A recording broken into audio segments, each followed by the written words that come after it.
Hello again. John Wesley Bready, This Freedom Whence, page 344 of the last chapter. History too frequently has been written from a national point of view, thus obscuring the intercourse of spiritual forces which no frontiers can bound. In the case of Britain and America, for 2 centuries the Atlantic Ocean has proved too narrow to impede the spiritual reciprocity which a mighty and democratizing Christian revival began.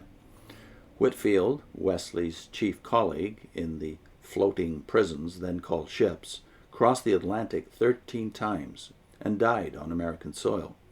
Dr. Thomas Coke, Wesley's first superintendent for America, crossed the Atlantic 18 times and died on a missionary crusade in the Orient.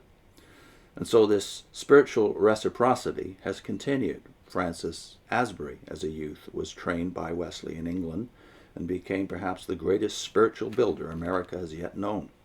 Charles G. Finney, the Prince of American Evangelists, accomplished a soul-quickening work in Britain, only less important than his mighty achievement in his native land. David Nasmith, after founding the City Mission movement in Britain, crossed the Atlantic and founded city missions in New York, Chicago, and other large American centers. It was in the service of the Chicago City Mission that Dwight L. Moody received his initiation into evangelistic work, and his great revivals in England and Scotland royally repaid this debt. General William Booth was converted under the impact of English Methodism, but it was during a revival conducted by the Reverend James Caughey, an American, that he felt the call to become an evangelist to the poor. And how well has the work of the Salvation Army in the United States repaid England's debt to Caughey. Both R.A. Torrey and J. Wilbur Chapman carried a revival torch from America around the world. Wherever the English tongue was spoken, their influence was felt, and great was the inspiration of their crusades upon many foreign missionary stations. Gipsy Smith, like General Booth, was converted under English Methodism, but it was under Booth's guidance that he consecrated his life exclusively to evangelistic service. For 5 years, Smith worked with Booth and became a captain in the Salvation Army. And since then, for over 60 years, his simple, direct gospel message has brought new life to thousands in America, as well as in England and other lands.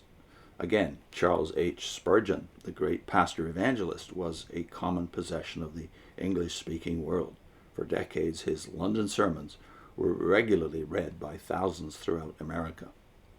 Never can the soul triumphs of such evangelists be understood apart from the mighty parent revival under the Wesleys and Whitefield.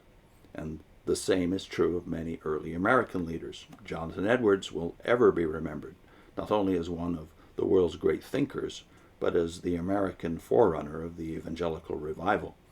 The Tennant family, founders of the log college that developed into Princeton University, were staunch colleagues of Whitefield, who raised large funds for their infant institution.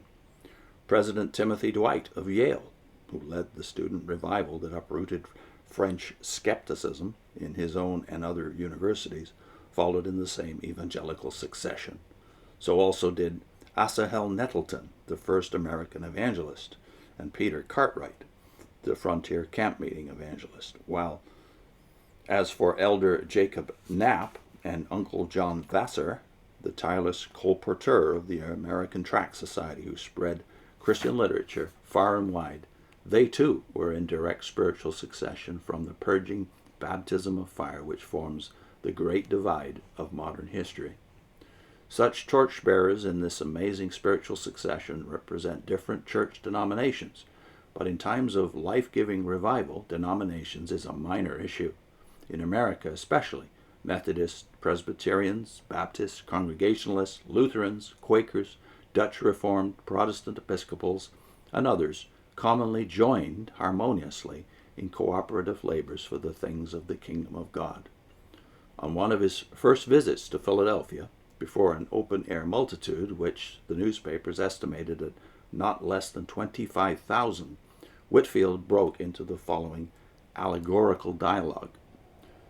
Father Abraham, who have you in heaven? Any Episcopalians? No. Any Presbyterians? No.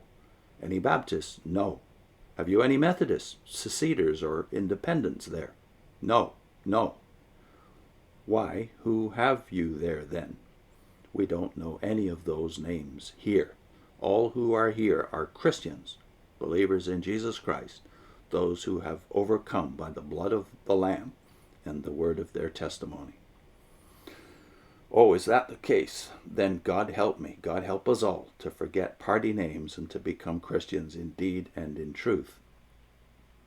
Well, if that was true in Whitefield's day, it's even more true now, 250 years later, when the denominational lines that separated Christians for generations, back after the Reformation and maybe for 200 years until Whitefield's day, those lines of denomination, demarcation have broken down. The Evangelical Revival transcended them then, and modern evangelicalism transcends them now. Even the lines between Anglican and Protestant, and the lines between Catholic and Protestant, have partly broken down because of what we have in common that we have discovered in the last century, really. I'll put in a link to Christian unity versus cult uniformity. Now, this is a discussion Vivian and I did of the Apostles' Creed. The creed, at least 1,600 years old, that unites the 10 great denominations of Christendom. See you soon.